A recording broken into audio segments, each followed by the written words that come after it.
est à nos portes et vous avez peut-être en tête de vous procurer un animal de compagnie, par exemple un chien. Avant de commencer vos recherches, vous devez savoir que 25% des cas d'abandon sont causés par le manque de préparation et de réflexion avant l'adoption. Donc, le coup de cœur, ce n'est pas toujours la meilleure solution. Il y a plusieurs critères, il y a plusieurs informations à prendre en compte avant de se lancer. C'est ce qu'on va faire aujourd'hui avec notre balado, notre premier balado. On parle de tout avec ou sans pitou. Bienvenue aux amoureux des chiens.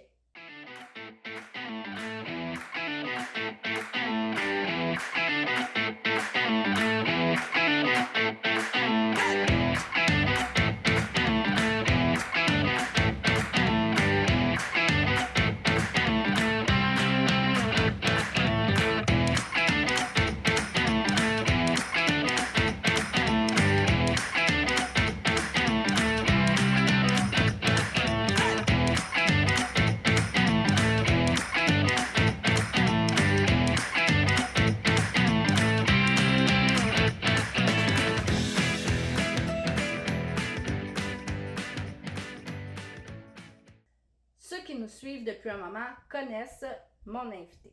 C'est une maman de 2 magnifiques chiens, Mélior et Oscar. Elle a eu un cheval du nom d'Arcane, ce qui lui a fait suivre des formations dans le monde équestre, telles que le dressage, le relationnel entre le cheval et le propriétaire, les tours de cirque et bien plus encore. Elle travaille dans le monde canin depuis toute petite. Elle a à son actif plusieurs formations canines reconnues telles que le comportement canin, la nutrition et l'éducation. Elle a accepté de venir nous parler aujourd'hui car elle aime partager son savoir, mais surtout pour nous donner des clés, des pistes de raisonnement quant à notre sujet d'aujourd'hui. Elle dit souvent qu'elle n'a pas la vérité absolue, qu'elle est en constante formation et évolution et elle ne cessera jamais de nous surprendre. Je vous présente mon amie Audrey Patrick. Donc, merci Mélanie pour l'invitation aujourd'hui. Pour revenir un peu sur mon parcours dans le milieu animalier, donc mon histoire a commencé en 2007 avec les compétitions canines. Donc en suivant mon père puis ma belle-mère dans les diverses compétitions où il allait, j'ai rencontré ma troisième mère de show. C'est elle qui m'a initiée dans le fond à la fibre entrepreneuriale, au service à la clientèle, puis à la vente dans le domaine animalier. Parce que bon, elle possède une petite boutique qui se promène de compétition en compétition. Elle fait ça depuis 17 ans au Québec et en Floride. Puis grâce à mon père aussi, puis ma belle-mère, j'ai découvert différents sports, différentes activités aussi avec les chiens que j'ai pu tester également. Après ça a commencé mon début dans le travail dans le domaine animalier. Donc là, j'ai gravi des échelons. Là, actuellement, je suis gérante dans un commerce de détail. Puis j'ai aussi été aide-toiletteur aussi pendant un certain temps. Bon, avec mon travail venaient des formations, je suis chanceuse, mais j'ai décidé d'aller quand même chercher mes propres formations par la suite parce que j'aime beaucoup apprendre différents points de vue, tu sais, puis me spécialiser plus dans le domaine canin parce que bon, dans mon milieu de travail, c'est vraiment les animaux en général, mais moi, ce qui m'intéresse vraiment, c'est vraiment le domaine canin. Corrige-moi si je me trompe, mais tu as pu avoir un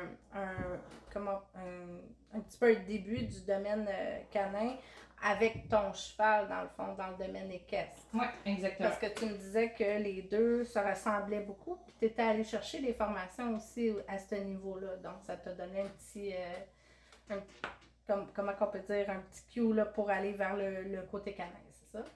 Oui, en effet. Avant de suivre mes formations en domaine canin, j'ai fait des formations dans le domaine équin parce que, bon, j'y vais une passion à la fois. Puis, les chevaux, c'était quelque chose qui me passionnait parce que j'ai été propriétaire d'un cheval Arcane à partir de 2017 jusqu'en 2023 où il fallait que je trouve une nouvelle famille due à l'inflation. Il fallait que je fasse des choix. Puis, Arcane, quand je l'ai eu, il connaissait rien. J'ai vraiment pris un poulain de zéro. Fait que là, je voulais bien faire les choses. Puis, bien m'instruire dans ce milieu-là, puis je voulais le faire par moi-même aussi. Je voulais pas le faire par quelqu'un d'autre non plus, l'éducation. Puis donner une bonne évolution aussi, là. Ouais, puis faire, vivre cette expérience-là, en fait. Donc, j'ai suivi une première formation qui était plus éducation western standard, vraiment les étapes pour le débourrage, puis tout ça. Puis le travail au sol et le travail monté. Puis après ça, j'avais fait une deuxième formation, cette fois-ci vers quelque chose qui me rejoignait plus au niveau de mes valeurs, donc vraiment le travail relationnel, éthologique avec le cheval. Donc là, j'ai vu, encore une fois, le travail au sol, le travail monté, le travail en liberté, le travail avec les tours de fantaisie, tout ça, ce que j'ai adoré faire d'ailleurs avec Arcane. Puis entre tout ça aussi, je me suis formée, pas une formation que j'ai payée cette fois-ci, mais à l'aide des gens qui m'entouraient pour l'attelage aussi, parce que moi, c'était important de faire de la selle et de l'attelage avec mon cheval. Puis, dans tout ça, j'ai venu à faire une formation dans le domaine canin. Ma première formation, ça a été avec l'Institut de formation professionnelle, où j'allais chercher un diplôme en spécialiste canin. C'était une formation assez générique, là, où on voyait plusieurs domaines, dont l'éducation, les soins, les points de base. Vraiment générique. Puis, en ce moment, je suis allée me chercher une autre formation en comportement canin avec l'Institut, l'Académie de formation en comportement animalier. Puis j'adore ça. Fait que, j'en doute pas!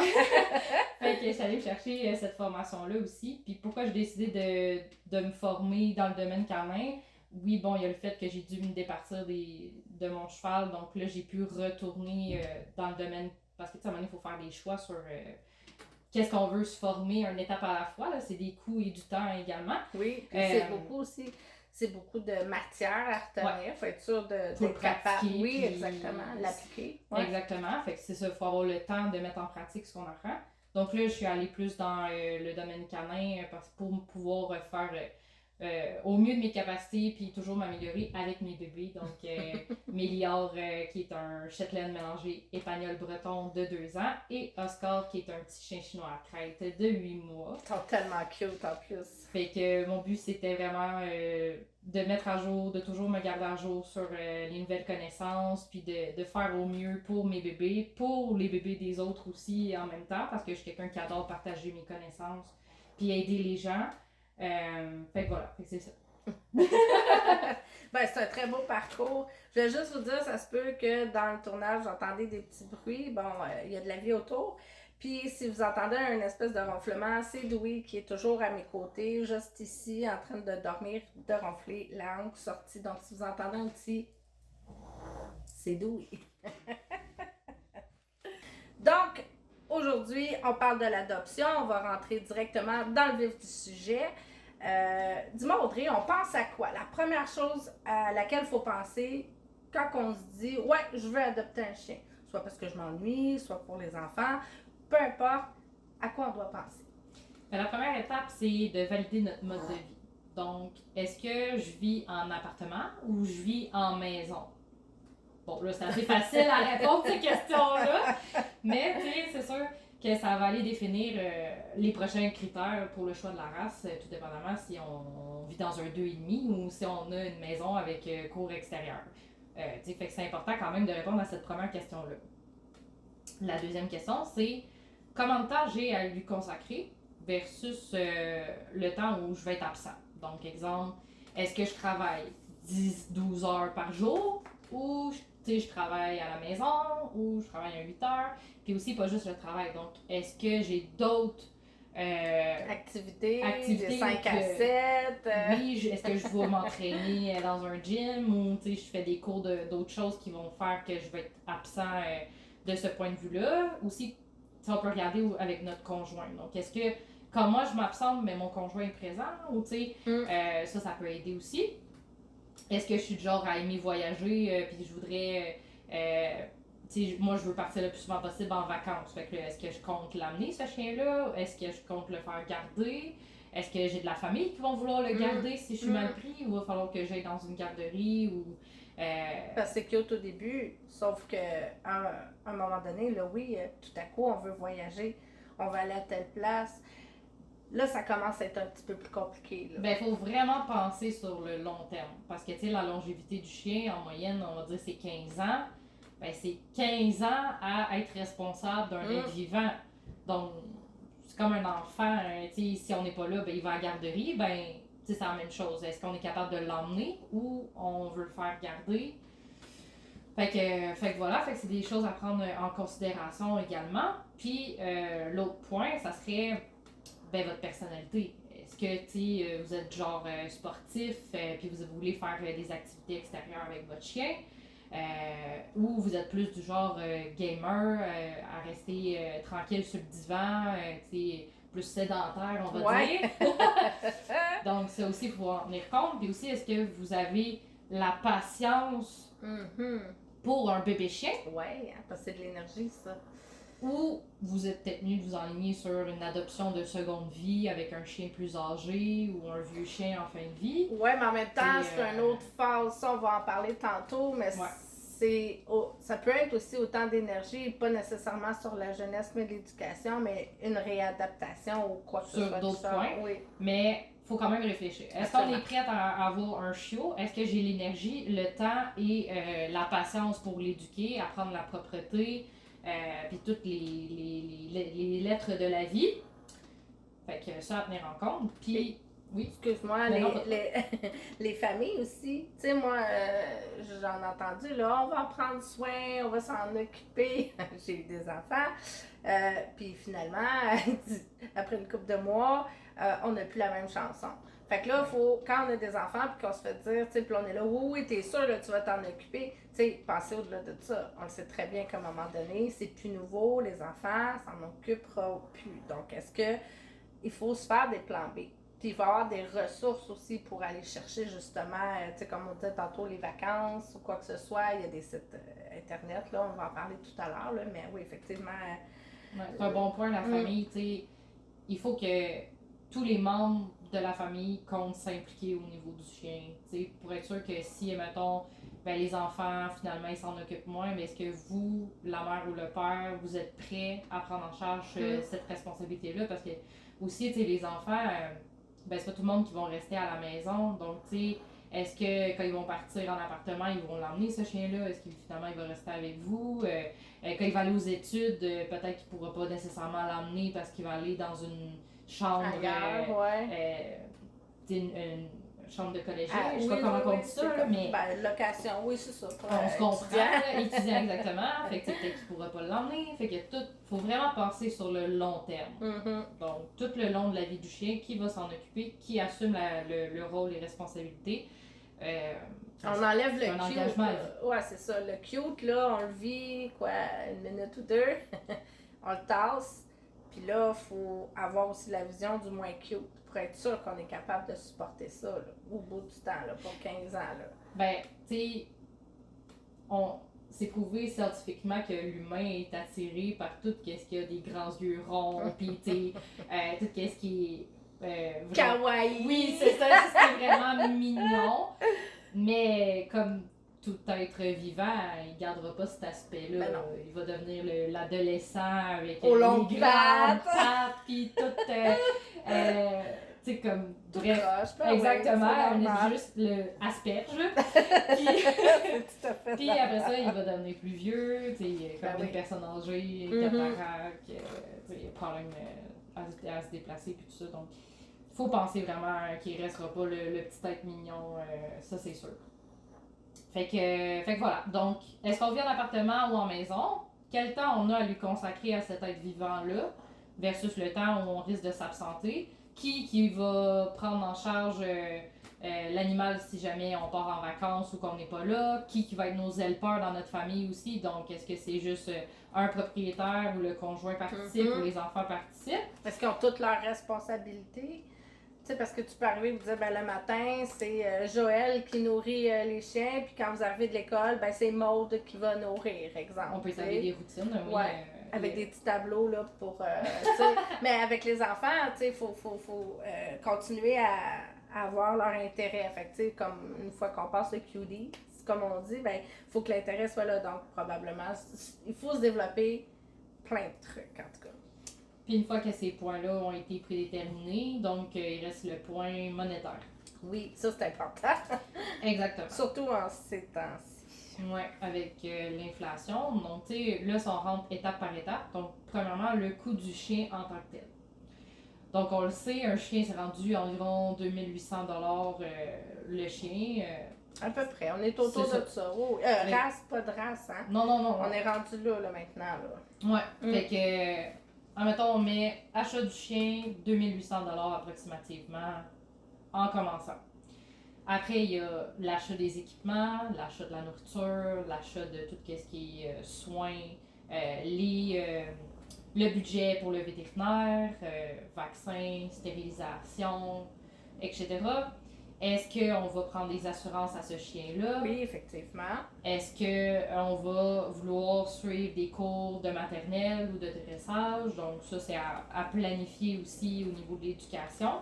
Je te fais une petite aparté. Oui. Pour ce qui est des assurances, on avait fait déjà un live ensemble. Donc, soit que je remettrai comme le lien, ou vous pouvez parcourir notre page Facebook. Notre live y est dessus.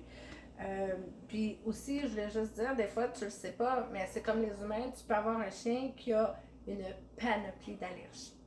Oui, aussi. Fait que ça, c'est des coûts de recherche en quoi? Puis d'un paquet d'affaires, là, la nourriture spéciale et tout ça. Il faut y penser. Là. Oui, parce qu'il y a toujours des imprévus, en fait. C'est ça. Donc, une fois les questions de base posées, établies, vérifiées, il reste la question de la race. Donc, il y en a des races, ça, c'est certain. Il y a des croisés aussi. On va en parler. Est-ce qu'on doit choisir absolument une race? Est-ce que des avantages, désavantages aussi? Je te laisse répondre à ça, ma belle amie. Il n'y a pas de problème. Donc, comment bien choisir sa race? Premièrement, c'est important d'aller faire ses recherches. Donc, comme on vous dit depuis le début, prenez le temps de faire vos propres recherches. Fait que, soit avec des livres, bibliothèques, ou sur Internet, ou sur directement les sites des éleveurs. Parfois, ils ont un descriptif de la race puis des besoins, ou on peut aller aussi sur le ckc.ca, le Club canin canadien, pour aller s'informer plus sur les races de chiens. Donc, la race de chien, en fait, si vous êtes attiré vers une race, il faut aller vérifier c'est quoi les besoins énergétiques de la race, c'est quoi son niveau d'entretien, qu'est-ce que je vais avoir besoin de faire pour entretenir mon chien. Est-ce que je vais devoir payer un toiletteur? Est-ce que je suis capable de le faire moi-même? Donc, c'est aller s'informer sur ça. Puis aussi, les caractéristiques propres à la race. Donc, quand on parle des caractéristiques propres, c'est qu'il y a des races qu'on le sait déjà qu'en adoptant ce chien-là, on peut avoir des points de personnalité précis ou des tendances qu'ils vont avoir à faire qui est propre à la race, que généralement, toutes ces chiens-là ont. Là. Exactement. Comme les carlins, ça ronfle Eh oui! et ça pète. Bon. Aussi, oui, ça c'est sûr. Et c'est gourmand aussi. Ouais, c'est ce genre de caractéristiques-là que je veux dire. Ensuite, c'est important de se renseigner, est-ce que la personnalité du chien fit avec le mode de vie que j'ai et ma personnalité à moi. Donc, on donne un exemple. On a dit tantôt quelqu'un qui est sédentaire, qui vit en appartement, admettons. Ben, c'est sûr que ça sera peut-être pas une super idée d'aller dans une race de chien de berger ou une race de chien de travail qu'on sait qu'ils ont une dépense énergétique élevée quand toi, t'as pas envie d'aller courir ou d'aller... Juste sortir prendre une marche, là. Tu sais, d'aller faire des sports ou des activités avec lui. Donc, c'est vraiment ça qu'il faut aller juger. Tandis que le câlin, ça serait peut-être mieux que quelqu'un de sédentaire, admettons. Mais c'est encore drôle parce que, en fait, c'est bien quand ils sont plus vieux. Parce que quand ils sont bébés, c'est épouvantable. Ben ouais, c'est des tases. En fait, Gaïa, moi, je capotais, là, je veux dire, puis elle a 7 ans, puis c'est encore une boule d'énergie. Mais, tu sais, j'avais déjà entendu quelqu'un qui disait, tu sais, il y a une personne qui a acheté 2 carlins, des bébés, pour une personne âgée. Mais elle a retourné les bébés. Elle n'était pas capable de s'en occuper. C'était ben trop. C'était trop énergivore pour elle, là. Donc, oui, c'est vrai, mais des fois, c'est peut-être mieux, ou là, où on parlait peut-être des refuges, ça peut aider justement. Parce que là, le chien il est déjà élevé, s'il n'y a pas trop de problèmes psychologiques, à ce moment-là, oui, ça dans les refuges aussi, des fois, il y a des éleveurs qui veulent placer certains reproducteurs qui sont plus vieux. Fait que ça aussi, ça peut être une bonne option. Mais ça, c'est vraiment pas dans la race, mais vraiment dans les critères avant de ce qu'on parlait tu sais, de dire est-ce que j'ai de la patience, l'énergie pour ça. un chiot. Oui, Là, déjà en partant un chiot. C'est ça, parce que là, on tient compte des chiots, mais même adultes, c'est important de s'informer sur la race, puis est-ce que ça fit avec nous ou non, les besoins et la personnalité. Aussi, qu'est-ce qui est important, c'est les problèmes de santé. Donc, parce que toutes les races ont des problèmes qui sont spécifiques, de santé spécifique à la race. Donc, je prends pour exemple le bulldog anglais. Donc, ceux qui savent un peu, c'est une race qui a beaucoup de prédispositions à des problèmes de santé. Donc là, on parle de digestion, peau, tout le fait qu'ils sont brachycéphales aussi. Donc, c'est vraiment important quand on prend un bulldog de se dire « Ah, mais peut-être que je vais prendre une assurance parce que les gens qui ont des bulldogs, ils disent c'est comme prendre un abonnement chez le vétérinaire. » Donc, ils ont toutes, tu sais, comme exemple, le carlin, il a le nez plat, ils ont le nez plat, il y a les plis, il y a les yeux, les oreilles qui sont refermées, donc peut-être sujet à des otites, puis là, tout le reste que tu viens de nommer, fait que ça fait, lui c'est un, comment dire, tout compris. Oui, exactement. Puis en vous renseignant sur les problèmes de santé spécifiques à la race, vous allez pouvoir après vérifier avec les reproducteurs, est-ce qu'ils ont été testés pour ça. Là, je parle dysplasie de la hanche, les yeux, bref, les autres, les problèmes vraiment spécifiques. Quand on parle du comportement du chien, on peut donner comme exemple le husky. Le husky qui est on sait c'est un chien de travail, c'est un chien qui perd excessivement son poil en quantité phénoménale. C'est des chiens qui vont avoir s'ils sont pas bien encadrés, qui vont avoir des tendances destructrices. C'est-à-dire qu'ils vont manger le canapé ou ils vont détruire des murs ou des choses comme ça.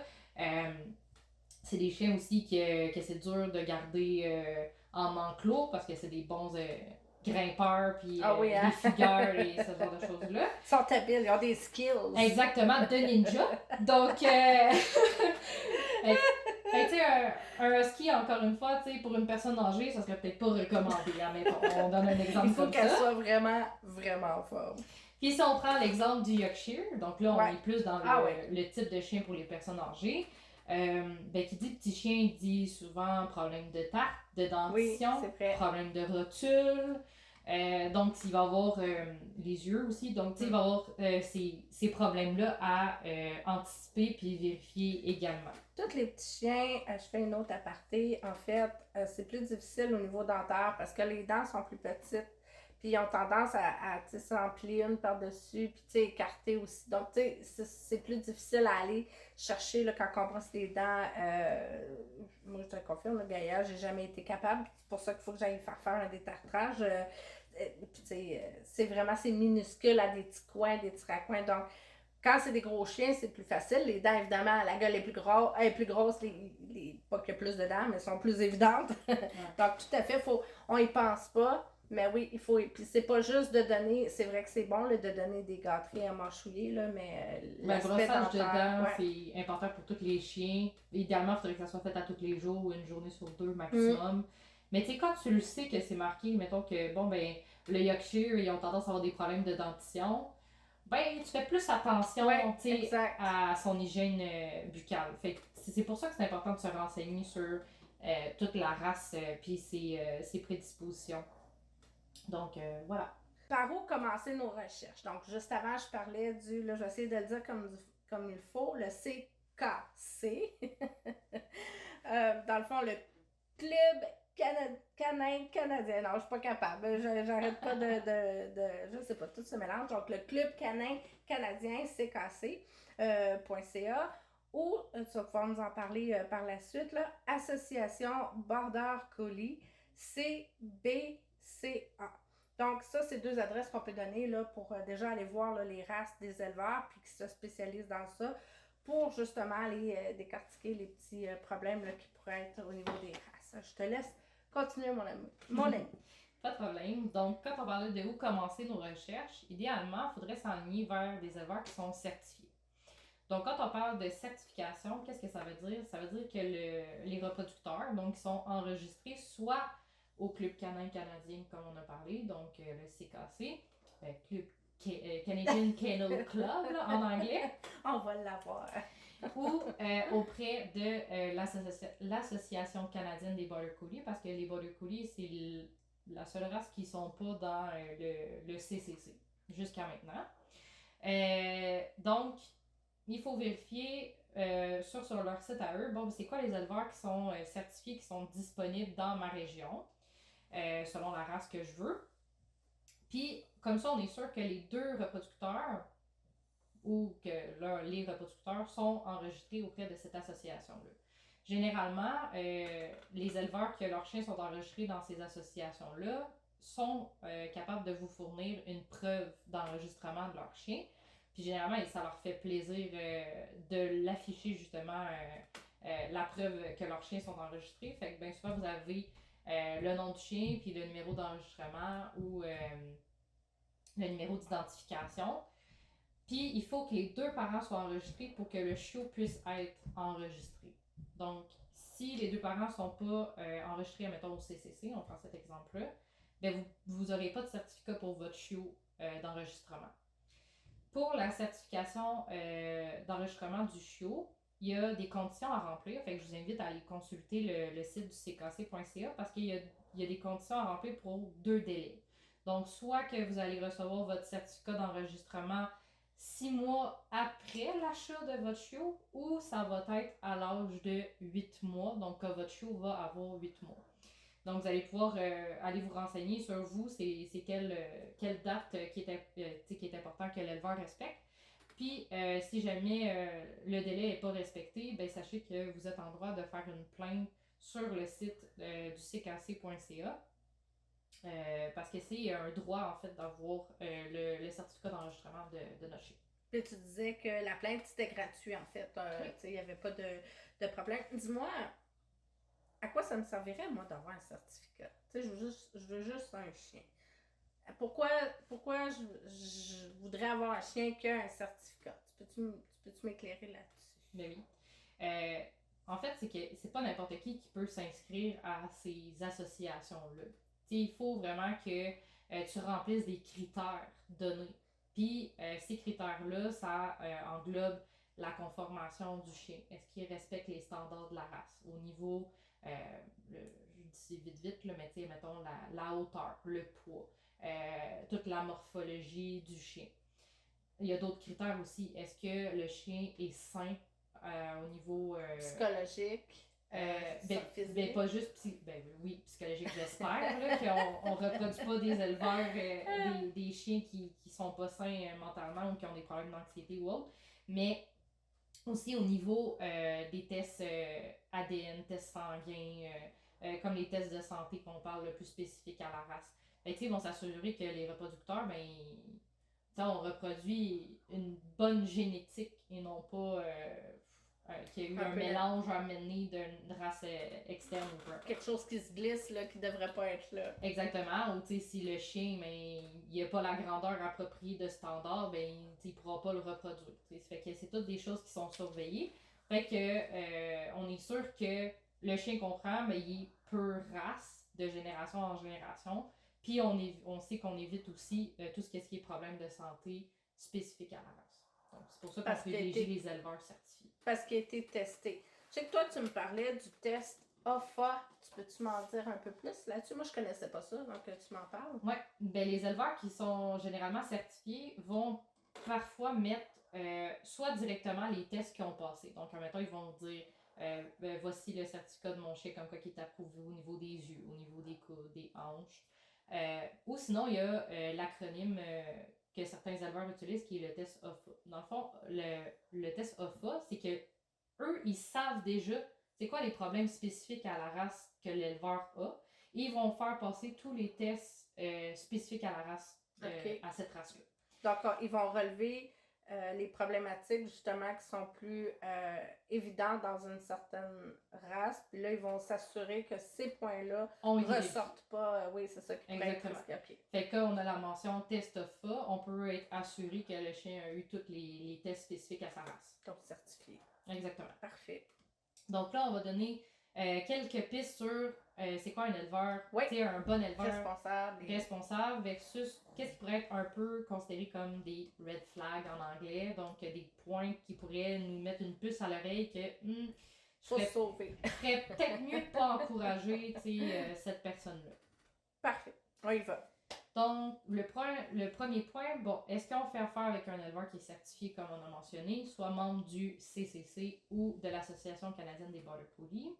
Le deuxième point, c'est est-ce que la personne a fait passer des tests de santé génétique à ses reproducteurs, comme on a parlé, selon les problèmes de santé reconnus de la race, ou test OFA? Mais là, c'est pas marqué, je tiens à préciser, là. C'est pas parce que c'est pas marqué test OFA que ça veut pas dire qu'il n'a pas fait de test. C'est pas, ils vont pas nécessairement. Normalement, ils sont assez fiers, comme tu me disais, ils vont le mettre. De le mettre, mais ça se peut qu'ils le mettent pas nécessairement parce que ça fait partie. Mais s'ils le mettent pas, ils seraient capables de vous donner la preuve comme quoi que les reproducteurs ont été testés. Comme les preuves d'enregistrement puis les preuves de tests, normalement les vrais éleveurs, ils sont capables de vous les fournir. Parfait. Ensuite, généralement, les bons éleveurs vont faire remplir un questionnaire où vont rencontrer les futurs adoptants pour s'assurer que la race que vous voulez, ben, ça correspond vraiment à vos besoins puis que vous avez fait vos recherches, entre guillemets. Parce que nous, on se voit d'une certaine façon, mais ça veut pas dire... L'éleveur connaît ses chiots, connaît sa race aussi en même temps. Donc, c'est important... que lui puisse vous voir, non seulement que toi tu te connais, mais lui peut te voir comme en dehors du cadre pour te voir si tu fais vraiment. Là. Généralement, les éleveurs, c'est des passionnés par la race qu'ils élèvent. Donc, ils vont se faire un plaisir de vous accompagner puis de s'assurer que le chiot qu'ils vous donnent, c'est vraiment ça qu'il vous faut. Ensuite, c'est des éleveurs qui vont faire remplir un contrat de vente et donc un contrat de stérilisation. Fait que si jamais vous achetez un chien puis que vous signez un contrat, mais que sur le contrat, il vous oblige pas à faire stériliser votre chien, red flag. Ah oui. Ça, c'est sûr. C'est clair. Parce que l'éleveur se donne tellement de mal et d'argent et de temps à faire certifier ses reproducteurs, à s'assurer qu'ils n'ont pas de problème de santé, que c'est sûr qu'ils veulent pas que n'importe qui reproduise n'importe comment. Donc, c'est sûr qu'ils vont vous demander de le faire stériliser, à moins que vous ayez, que vous lui dites que vous voulez faire de la reproduction. Là, il y a une entente différente pour les gens qui veulent se lancer en tant qu'éleveur. Ce qui n'est pas le sujet du jour. Non. Donc, après ça, généralement, c'est des éleveurs qui ne vont pas vous vendre en fonction de la couleur du chiot, mais bien de sa personnalité.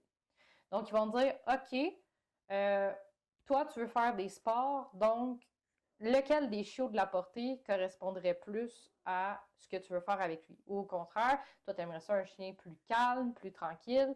Ben, moi, j'ai dénoté que c'était ce chien-là qui était le plus calme de la portée. Puis parfois, il y a des éleveurs qui font passer des tests de personnalité à leurs chiots. Là, ça existe là, pour savoir justement qu'est-ce que les critères qui prédominent, puis pouvoir faire un bon jumelage avec leur futur propriétaire. C'est aussi des éleveurs qui vont vous permettre de rencontrer les parents, puis rencontrer les installations aussi où le chien y grandit. Donc, si vous ne pouvez pas au moins rencontrer la mère, red flag. Moi, je ris parce que j'ai une photo, j'ai un selfie avec Gaïa, puis la maman. Okay. C'est vraiment fou. Je le mettrai, là, c'est très drôle. Puis Gaïa ressemble à sa mère. Tu sais, Gaïa est noire, sa mère est beige. Là.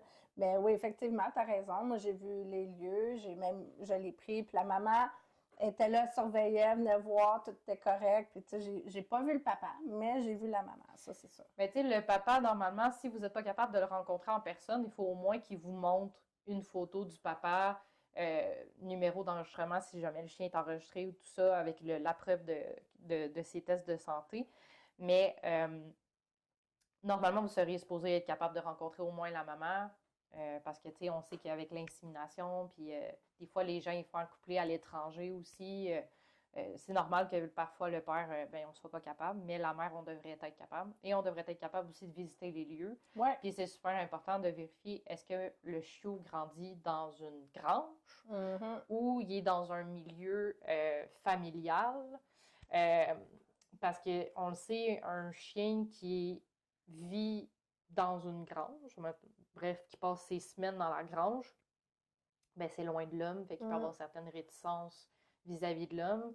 Puis la phase de socialisation du chiot, la plus importante, c'est de 3 à 6 semaines. Puis de 3 à 6 semaines, j'espère, il n'y a personne que ça chez eux, son chiot à 6 semaines. Mais c'est la job de l'éleveur. Donc, de 3 à 6 semaines, c'est là où c'est important que le chien est une éponge, puis qu'il doit avoir des enfants, le bruit, tu sais, on ne dit pas de bourrage de crâne, c'est pas ça que je veux dire, là, mais tu sais que c'est vraiment de 3 à 6 semaines que le chiot peut faire les meilleures associations positives avec son premier contact. Oui, bien, il y a des phases, comme on dit, les enfants, souvent, à un certain âge, c'est des éponges. Il faut faire attention à ce qu'on dit puis comment on le dit. C'est sûr que le chien, c'est différent. Par contre, il y a des phases, des poussées de croissance, des ça. Donc, c'est la même chose au niveau, tu sais, comme mental. Le cerveau, ça. exactement. Oui, exactement. Puis 3 à 6 semaines, c'est la phase idéale du chiot pour la socialisation. C'est-à-dire qu'il va être attiré, en fait, vers tous les êtres vivants sans méfiance, sans peur. Là. Il est vraiment, tu sais, la vie est rose, les papillons et... Les calinours! Exactement. Puis ça, ben, c'est la job de l'éleveur, en fait, de stimuler le chiot, de commencer le travail de propreté, de lui montrer déjà certaines choses, exemple, son premier bain, l'auto, les enfants, les gens. C'est pour ça que vous allez voir qu'il y a certains éleveurs, en fait, qui vont amener leur chiot dans différents événements. Soit dans des compétitions, soit justement... ils vont faire venir des enfants pour que les enfants les manipulent. Ils vont mettre des objets qui font du bruit, qui bougent, différentes couleurs, différentes textures. Fait que, tu sais, ils vont vraiment les stimuler le plus possible. Puis c'est ça qu'on veut. Puis aussi, les éleveurs, les bons éleveurs vont souvent vous fournir des photos, des vidéos de ce qu'ils font avec votre chiot, de l'évolution de votre chiot. Fait que ça, c'est un autre point qu'on veut.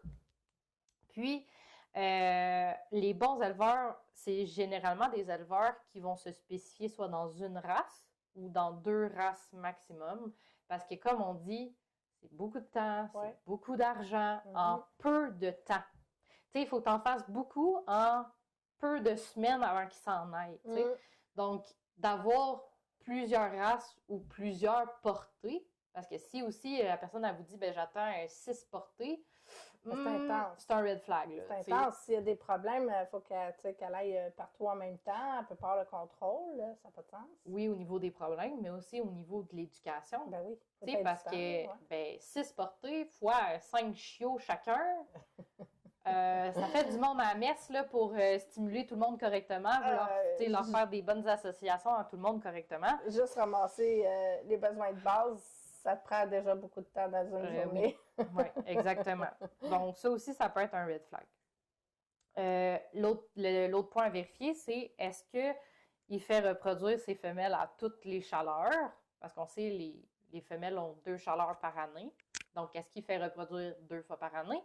Ou il donne des pauses à sa femelle entre ses portées. C'est-à-dire, admettons, il a fait reproduire au printemps, sa chaleur d'hiver, il la laisse passer, puis ça va aller à l'année prochaine pour sa prochaine portée. Fait que ça peut être un point positif parce que, bon, même moi, je voudrais pas accoucher avec une machine à bébé. 5 gâchettes, oui, je pense que tu aimerais savoir un petit break, là. 5 exactement. Là, fait que ça aussi, c'est... Point de vue éthique, là, c'est bien de s'en assurer que le bien-être animal est mis de l'avant. Et le dernier point aussi, c'est que généralement, les bons éleveurs vont avoir déjà donné les vermifuges, les premiers vaccins. Puis généralement, ils vont vous donner un kit de départ. Oui, c'est vrai. Il y en a même qui font assurer les chiots avant de le remettre à l'adoptant. Donc, ça aussi, c'est tous des points qui peuvent vous dire, j'ai vraiment un bon éleveur. Puis, moi, j'ai déjà vu des éleveurs, mais c'était pas nécessairement des éleveurs qu'on parle. Ils donnent le chien, puis ils donnent un sac Ziploc de nourriture. Gênez-vous pas. pour leur demander c'est quoi la nourriture. Parce que là, le chien, il est bébé. Il s'est habitué à une sorte de nourriture. Puis là, tu arrives, stress, il n'y a plus la maman, il n'y a plus ses frères et sœurs, les nouvelles odeurs, il y a toi qui es là, ouh, tu sais, t'es content, ou tu as ta famille. Changer la nourriture sans le savoir, un autre stress au niveau de l'estomac et tout ça. Donc, il ne faut pas se gêner, là. Puis le sac Ziploc peut être un autre red flag aussi parce Oui, que effectivement. parce que généralement, les éleveurs font des associations avec des partenariats Ouais. avec des compagnies, pour pas nommer de compagnie, Mhm. mais généralement, ces compagnies-là se font un plaisir de remettre un petit sac de nourriture, des conserves pour les futurs adoptants. Absolument. Fait que si vous remet un Ziploc, ben. C'est pas très professionnel, Non. là. Je veux dire, on a pigé dans le tas, puis on t'a donné un petit sac de Ziploc, peut-être t'as 2-3 jours pour te débrouiller avec ça. Puis là, c'est même pas qu'est-ce qu'ils donnent non plus, ça. Ben non, qui ben vous c'est dit ça, pas, tu sais, je veux c'est- dire, au moins, Ouais. t'as l'écrire quelque part que tu puisses bien... Puis, Faire la tu sais, transition. oui, puis tu sais, tu pourrais arriver, puis moi, tu pourrais dire, moi, j'ai fait des recherches sur cette nourriture-là. Elle n'est pas dans mes valeurs, donc je veux changer, mais il faut que tu saches c'est laquelle pour pouvoir faire la transition. Ça a l'air niaiseux à dire, mais c'est parce qu'on a vu plein là, qui avaient Une des bonne sacs transition, Ziploc. Une bonne transition, c'est Mm. sur 7 à 10 jours. Fait qu'il faut quand même avoir un bon contenu. Là. Plus qu'un petit sac. Là. Fait que ouais, c'est ça. Éventuellement, attendez-vous à peut-être, probablement. Mais tu sais, habituellement, quand c'est éthique, on n'a pas ce problème-là, mais si ça arrive, il faut demander c'est quoi la nourriture parce que probablement dans vos achats de base là, avec les petits lits et tout ce qu'il faut, là, les jouets, vous allez devoir acheter de la nourriture soit pour faire une transition complémentée ou... Puis tu m'as fait penser aussi, Excuse-moi. j'en ai pas parlé, mais bon, ça vient de me popper aussi. Les bons éleveurs aussi, c'est des éleveurs que s'il arrive quoi que ce soit avec le chiot, Mm-hmm. ce qu'on souhaite pas parce que ça voudrait dire que les points d'avant n'ont pas été faits correctement, mais admettons que vous ne pouvez pas garder le chiot pour X, Y raison, généralement, l'éleveur le reprend. Quand c'est un bon éleveur, ils ne voudront pas que le chiot il tombe dans la main de n'importe qui. Ils ne voudront pas non plus qu'il finisse en refuge. Fait qu'ils vont vous dire, vous pouvez me le rapporter, moi je vais le reprendre, je vais y retrouver une bonne famille. Mais ça, je pense qu'ils le disent avant, quand tu viens le chercher, là, mettons, ils t'en parlent de ça, tu as jusqu'à, là, je dis n'importe quoi, mettons 8 mois. Jusqu'à 8 mois d'âge de chien, pour exemple. Là, ça, c'est X, là. Oui, mais tu sais, c'est ça, c'est un exemple. Mettons, tu sais, moi, je te donne jusqu'à 8 mois. Si ça ne fonctionne pas, si peu importe, tu peux revenir. Moi, je vais le reprendre. Tu ne le donnes pas à n'importe qui, tu fais pas n'importe quoi avec ça. Exactement. Oui, absolument. Parfait. Tantôt, on parlait de toutourisme.ca. C'est toi qui as trouvé cette adresse-là. Je suis allée fouiner un peu. C'est vraiment intéressant. Dans le fond, je vais vous lire ce qui est écrit d'entrée là, sur le site. C'est « Tout tourisme est un concept touristique, sympathique et unique qui favorise l'accueil, l'information, la responsabilisation et l'intégration du chien dans diverses activités, tout en faisant la promotion d'hébergement, de lieux touristiques et de commerces qui accueillent Toutou et son propriétaire, ainsi que les refuges pour les adoptions ou autres. » Moi, je trouve que c'est important que ce soit pas juste, ça semble assez complet parce qu'on peut justement aller chercher plusieurs, tantôt on parlait, là, c'est quoi tes ressources, oui, c'est ça. Donc, ça peut être important d'aller vérifier à ce point-là. Plus ça va, plus le Québec commence à se rendre compte que les chiens, on les laisse plus dans la cour. En fait, nous, on le sait, c'est les entreprises qui... On est quand même très en retard au Québec. Oui, oui, absolument. Puis, en fait, c'est pour ça que nous, on a eu l'idée de faire chez Gaïa Espace Canin, justement, pour avoir des activités, accueillir les gens, tout ça, avec leurs chiens. Pour nous autres, c'est super important parce qu'on n'en trouvait pas dans le coin. Donc, au moins, si on peut avoir des ressources, là, comme tu dis, fait que je vais te laisser parler de toutourisme.ca. Toi, tu m'en avais fait référence, justement, avant, là. Oui. En fait, c'est que sur ce site-là, on peut retrouver toute la liste des refuges du Québec. Fait que, vous n'avez pas à surfer d'une page à une autre. Il regroupe tous les liens de toutes les pages de refuges. Donc, c'est vraiment pertinent d'aller sur cette page-là. Puis aussi, ça nous amène à la question de, est-ce que je veux adopter dans un refuge ou d'un particulier? Quelle question, hein? Exactement. Quand on adopte dans un refuge, c'est rare, mais il y en a, tu sais, mais c'est rare que les chiens qui sont portés dans les refuges, ils sont soit sains physiquement ou mentalement. Puis s'ils le sont, mais ça se peut que s'ils restent trop longtemps au refuge, ben, qu'ils développent des traumatismes ou des problèmes euh, psychologiques, on va le dire comme ça. Donc, si vous comptez adopter dans un refuge pour sauver de l'argent, ben, dites-vous qu'au final, vous risquez peut-être pas de sauver de l'argent tant que ça parce que il va peut-être avoir des dépenses à faire au niveau vétérinaire ou éducateur ou comportementaliste avec le chien. Puis vous aussi, vous ayez conscience que, est-ce que j'ai les connaissances pour aider ce chien-là avec les problèmes qu'il y a? Mais généralement, les bons refuges, ils donnent pas les chiens à n'importe qui, ils vous font passer comme une espèce de questionnaire, comme on disait, là, pour s'assurer votre milieu de vie, votre niveau d'expérience avec cette race-là ou les chiens en général. Ils vous font rencontrer le chien aussi pour être sûr que le match fonctionne. Si vous avez déjà des chiens, il faut rencontrer vos chiens à ce chien-là pour voir comment ça match ou non avec votre chien. Bref, ils prennent le temps de vous épauler là, dans ces étapes-là. Fait que, encore une fois, allez-y pas. Je sais que des fois, on a tendance à être plus vouloir être plus rapide au niveau des refuges parce que quand il y a un beau chiot qui apparaît, il y a genre 80 demandes, mais des fois c'est plus, là, 80 demandes d'adoption pour ce chiot-là, puis là, vous voulez être sûr de ne pas passer à côté de ce chiot-là, mais il faut quand même faire les recherches préalables, donc est-ce que la race du chiot vous conviendrait? Même si c'est un refuge, toutes les questions sont... C'est toujours valide. Oui, exactement. Puis, tu vois, moi, sans nécessairement en faire la promotion, mais nous dans le fond, chez Gaïa Espace Canin, on donne un montant par mois pour la Fondation Pug Québec. Si je ne me trompe pas, là, c'est Pug Québec. Parce que, ben, en fait, moi, c'est là que j'ai trouvé Dewey. Je fais une aparté là, pour mon expérience. En fait, Dewey, elle avait besoin d'un transport pour aller le chercher, pour l'amener à elle. Puis je me suis, avec Gaïa, on a décidé d'aller le chercher. Puis, ben, moi, je suis tombée en amour tout de suite, là, je savais que c'était le mien. Tu sais, des fois, tu le sais, là, mais bon, écoute, j'ai pas dit il est à moi, mais j'avais cette petite fibre-là. Je l'ai apporté, mais je l'ai attendu 1 an. 1 an. Oui, il manque un œil. Son œil était il était plus dedans. Dans l'orbite, il était encore ouvert. Le trou était encore ouvert. Il n'était pas opéré. Il y avait plein de petites affaires. Donc, elle le prend un bon moment chez eux dans le refuge, qui est un refuge qui est familier, puis chez elle, puis elle a une grande cour, puis en fait, elle va le rééduquer, si tu veux. Là, en gros, il va être en meute. J'ai vu des chiens qui ont été victimes d'agressions sexuelles. Je veux dire, un chihuahua mélangé avec un carlin.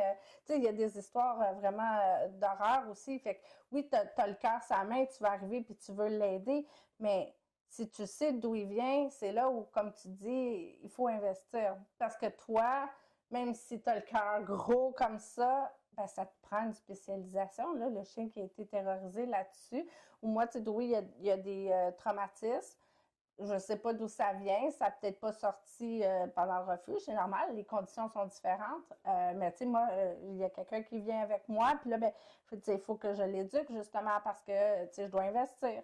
Mais sinon, c'est une perle, là, je ne le regretterai jamais, je l'adore. Mais c'est une réalité. Je l'ai payé beaucoup, beaucoup moins cher, mais je paye d'autres choses en contrepartie parce que justement, il y a une rééducation à faire et tout ça. Mais moi, quand je l'ai eu, là, il était cousu, il était opéré, puis il a eu le temps là, de se refaire un peu avec d'autres carlins. Là.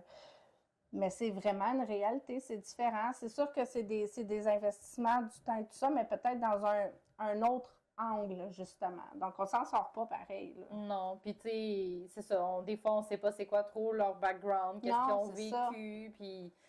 Fait que voilà. Puis aussi, quand on fait affaire avec un refuge ou un particulier, on peut pas faire affaire, je m'excuse, je recommence. On peut, en fait, être plus confronté, je vais dire ça comme ça, à des croisements. Fait que, tu sais, les croisements, oui, c'est vrai. C'est des super bons chiens, c'est pas ça.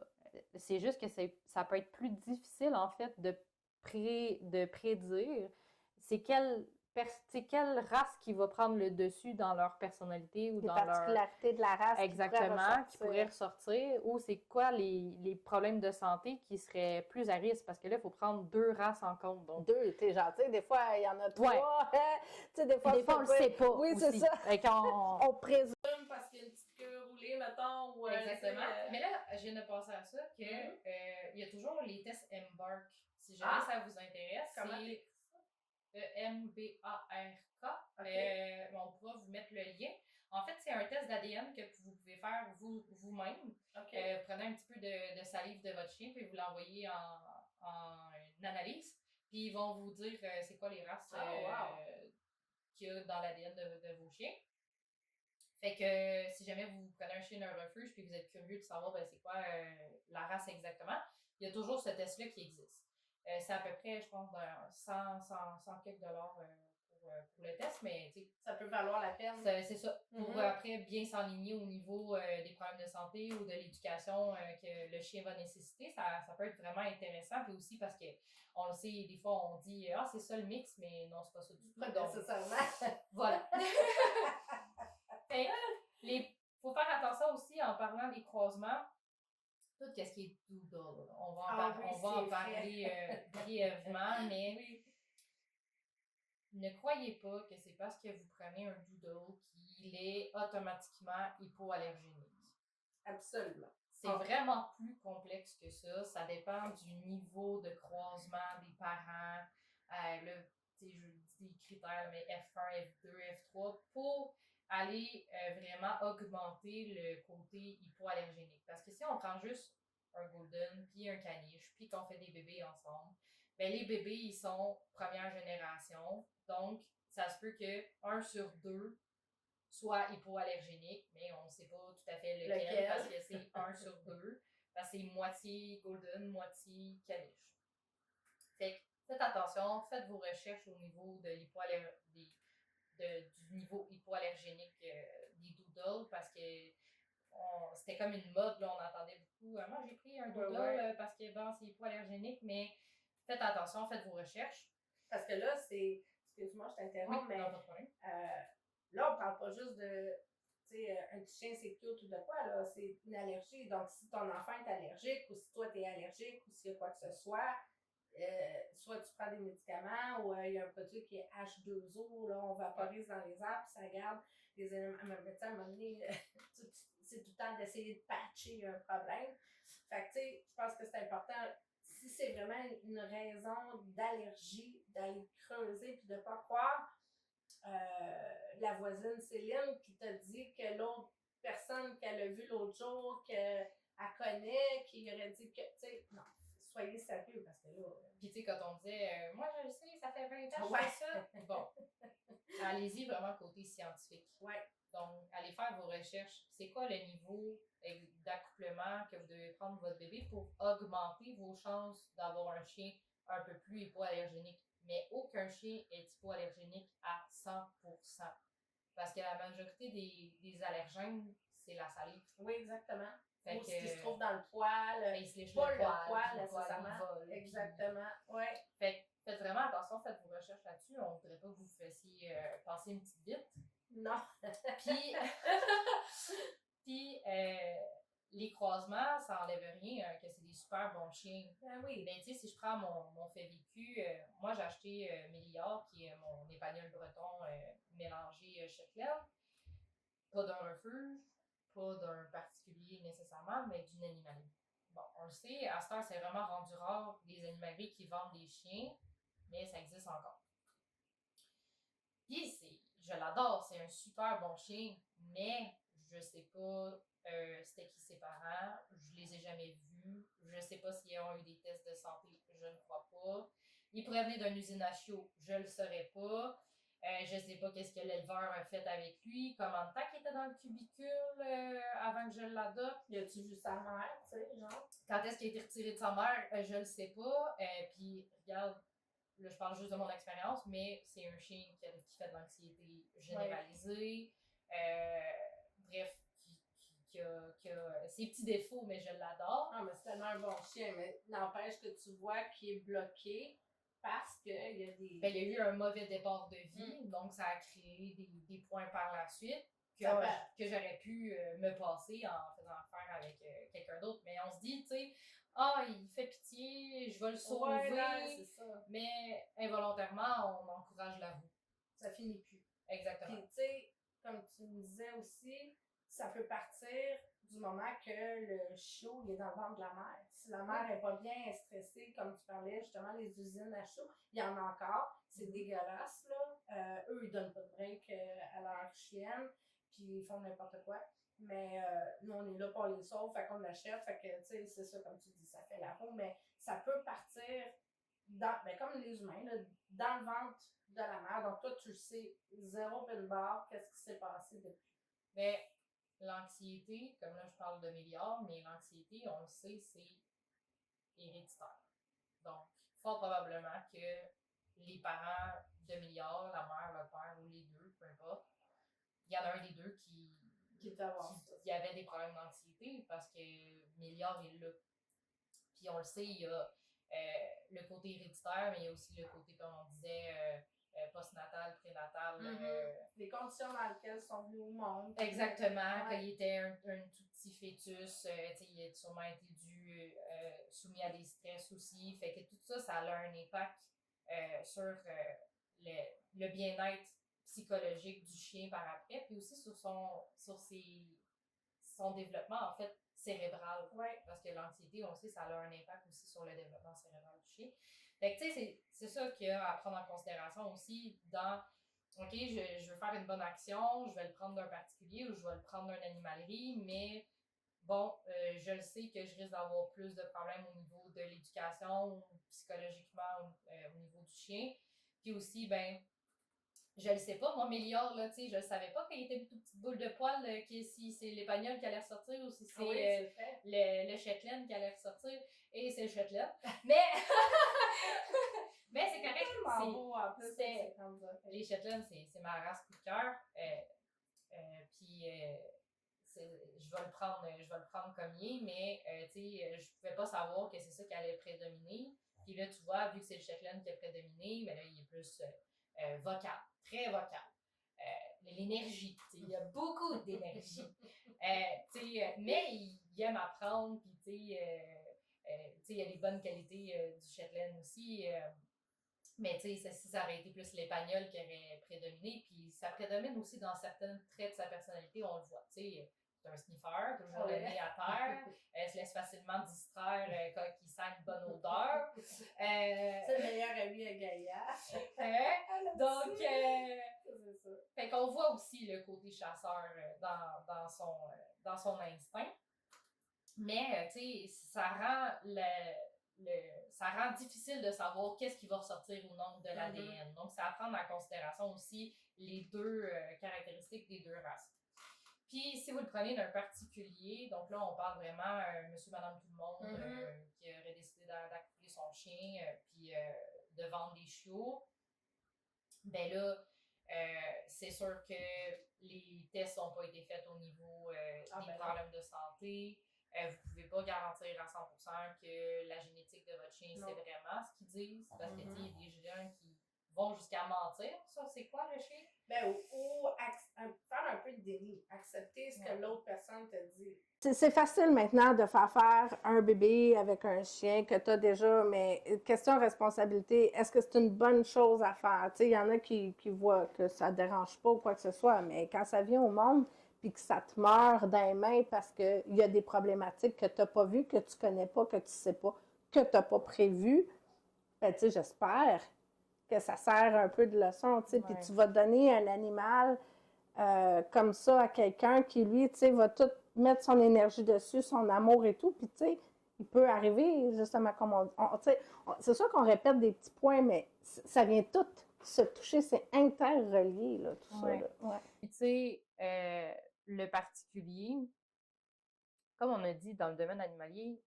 il n'y a pas de réglementation officielle, il n'y a rien qui oblige monsieur, madame, tout le monde qui voudrait accoupler son chien à prouver que, mettons, que son chien est sain mentalement, physiquement, de l'enregistrer ou... Non, il n'y a rien qui oblige personne. Fait que, tu sais, quand on fait affaire avec un particulier, on peut même pas s'assurer, en fait, que cette personne-là, elle a suivi une formation. Parce que même les éleveurs devraient suivre des formations.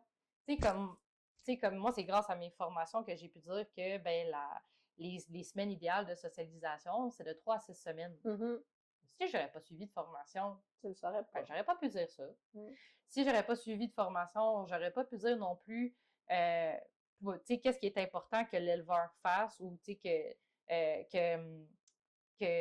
comment que le chien il réfléchit ou, tu sais, idéalement, le chiot devrait rester jusqu'à quel âge avec ses parents. C'est tous des critères qui sont vraiment importants que nous, en tant qu'adoptants, on peut pas contrôler. C'est dans les mains de l'éleveur. Fait que si l'éleveur se forme pas à ce niveau-là, scientifique ou peu importe, on peut pas garantir qu'il va faire un bon travail non plus avec le chiot, là. C'est une profession. Oui, c'est un métier, là. C'est ça. Prendrais-tu, toi, un chirurgien qui a appris de même vite sur Internet? Non. Moi, je pense que je prendrais celui-là qui va se former régulièrement, puis qui va être up-to-date, puis qui va savoir de quoi il parle. C'est une autre époque de faire des bébés. Tu sais, c'était moindrement consciencieux. Puis, tu sais, il y en a qui le sont, là, on s'entend. Tu sais, moi, Gaïa, c'est pas un éleveur reconnu, mais tous les points que tu as nommés, ou presque, ils étaient déjà proches. Mais il y en a qui font comme, tu sais, moi, je m'en fous, je vais faire pareil mes affaires. Mais tu sais, ben, on n'est plus à cette époque-là, dans les années 80, 70, 80, qu'on faisait ça. Puis, tu sais, on est au-delà de ça. Même, tu sais, on écoute des reportages à télé, on écoutait avec, exemple, le docteur Kfouri, tu sais, puis même lui, il parle de tous ces petits soins-là, puis la personne qui l'interviewe, tu sais, docteur Kfouri, il dit, tu sais, je le sais, là, qu'on rentre dans un terrain qui est comme glissant, puis dans le sens que, tu sais, on parle d'ergothérapeute ou, tu sais, peu importe, là, mais ça existe pour les chiens maintenant, on le sait, là.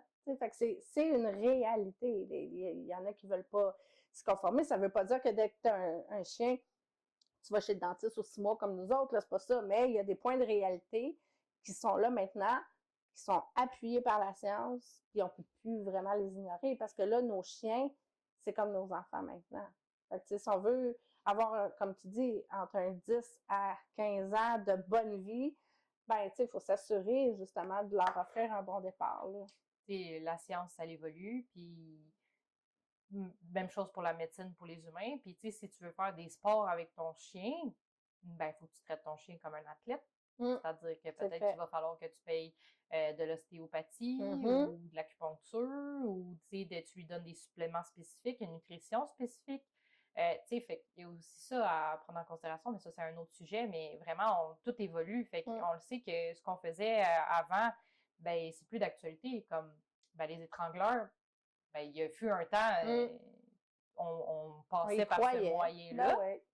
Mais maintenant, c'est prouvé scientifiquement que ben, ça crée du stress, ça crée de la douleur, puis ça peut créer des problèmes de santé pour le chien, donc des problèmes de thyroïdie, juste pour nommer ça, mais c'est plus d'actualité, là, ça. Ben, tu sais, peu importe, là, si tu veux te faire comprendre, c'est pas en étant un plus fort que ça peut.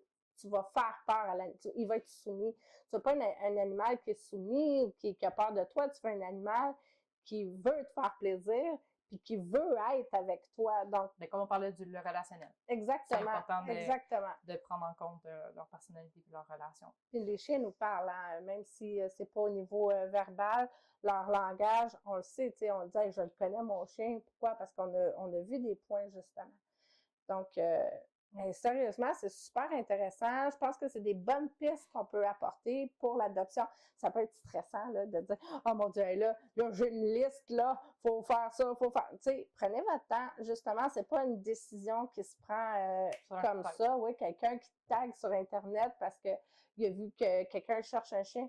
Oui, il est cute. Oui, il a besoin d'une famille. Un instant, dès qu'il rentre dans la tienne, t'es responsable. Donc là, c'est pas là qu'il faut que tu regardes tous les points qu'il faut que tu apportes, est-ce que tu as du temps, blablabla.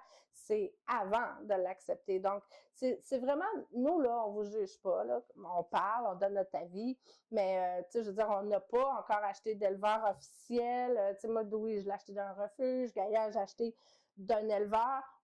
Il y en a qui disent des éleveurs de fond de cours. Tu sais, c'est sûr que c'est un peu raide, là, comme, mais tu sais, ils sont pas reconnus comme tels. Il y en a qui font du très bon travail aussi, là, tu sais, il y a de tout dans tout.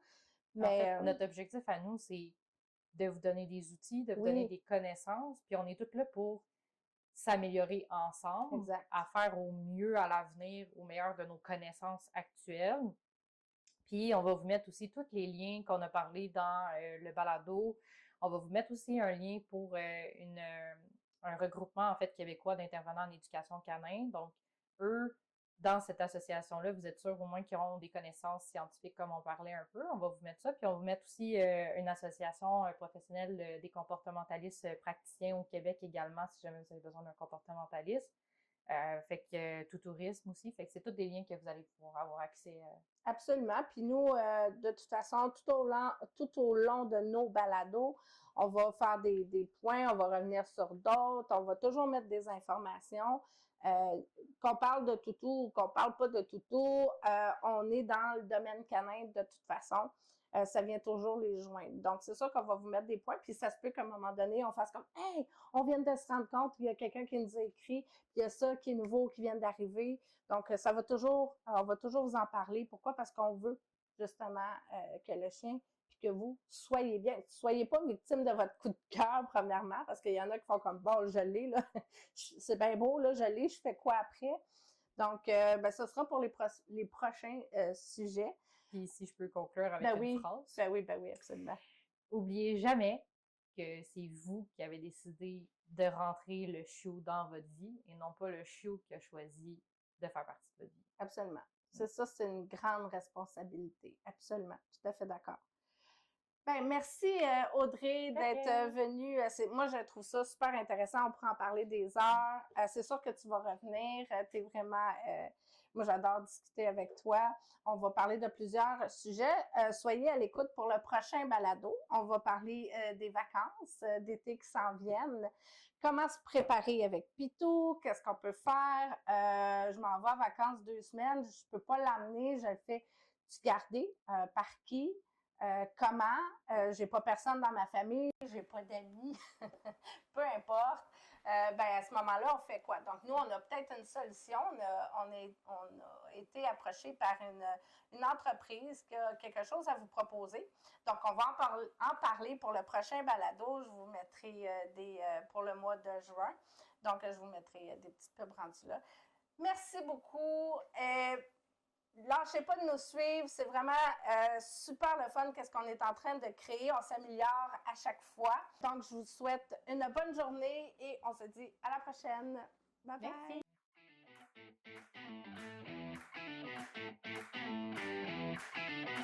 Merci.